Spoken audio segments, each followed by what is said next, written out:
नमस्कार मेरे प्यारे बच्चों, कैसे हो तुम लोग। उम्मीद करता हूँ कि अच्छे ही होंगे और अपनी तैयारी को एक नए अंजाम देते ही होंगे, ऐसा उम्मीद करते हैं। ठीक है, और तुम लोग बुद्धियार बच्चा है, तुम लोग करता ही होगा।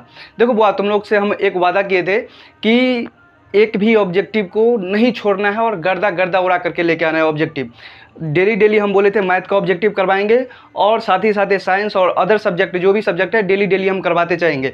अभी हम पिछले क्लास में मैथ का ऑब्जेक्टिव 5 को करवाए थे और अभी हम फर्स्ट चैप्टर प्रकाश का जो अपवर्तन चैप्टर है उससे हम जितने ऑब्जेक्टिव होते हैं अपवर्तन चैप्टर के जितने अभी संभव हो पाता है उस सब को देखने की कोशिश करते हैं। और जो सब का सब क्वेश्चन प्रीवियस ईयर क्वेश्चन रहेगा और पूरा क्वेश्चन देखना कि कितने औकात है बिहार बोर्ड वाला की कितने भारी भारी क्वेश्चन पूछता है। देखो मेरे साथ जुड़ते हैं, मेरे पास एक एमबीटी का गाइड है और इससे देखो बुआ तैयारी करिए। अगर तुमको तैयारी है तो तुम कभी सोचोगे कि हमारा कब एग्जाम मिले और कब जा करके हम एग्जाम दे। ठीक है, अगर तैयारी नहीं हो क्या नाचेगा, क्या एग्जाम देगा। तो हम ऐसा उम्मीद करते हैं कि तुम लोग तैयारी कर रहे होगे और तुम्हारा कंसेप्ट क्लियर है। तो देखो आप कोई भी ऐसा क्वेश्चन नहीं मिलेगा कि तुमको अपना थ्योरी से बाहर होगा।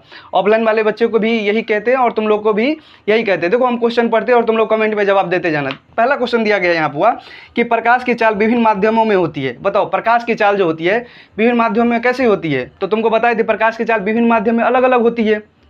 तो इसका देखो ऑप्शन में दिया गया है समान होती है, विभिन्न होती है, ए और बी दोनों होती है और इनमें से कोई नहीं होती है। इसका आंसर क्या हो जाएगा, भिन्न भिन्न होती है।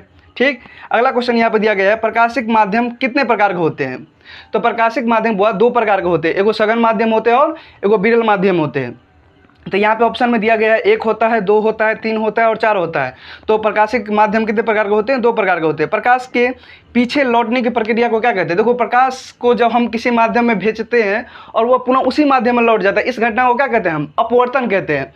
इस घटना को क्या कहते हैं, हम अपवर्तन कहते हैं। तो यहाँ पे ऑप्शन दिया गया प्रकाश का परावर्तन कहते हैं, प्रकाश का अपवर्तन कहते हैं, प्रकाश की सीधी रेखा में गमन कहते हैं और प्रकाश का मुड़ना कहते हैं। इसका क्या आंसर हो जाएगा, प्रकाश का अपवर्तन कहते हैं। जब प्रकाश का परावर्तन क्या होता है, जब प्रकाश को हम किसी माध्यम में भेजते हैं तो वो अपने सतह से मुड़ जाती है, इस घटना को क्या कहते हैं, प्रकाश का परावर्तन कहते हैं। लेकिन जब प्रकाश की किरण को हम भेजते हैं और पुनः उसी माध्यम में लौट जाती है तो इस घटना को प्रकाश का अपवर्तन कहते हैं। अगला क्वेश्चन देखते हैं, यहाँ पे बोला गया प्रकाश के अपवर्तन के कितने नियम होते हैं। बताए थे बुआ प्रकाश के अपवर्तन के कितने नियम होते हैं। प्रकाश के अपवर्तन के हम बताए थे कि 2 नियम होते हैं। क्या होता है,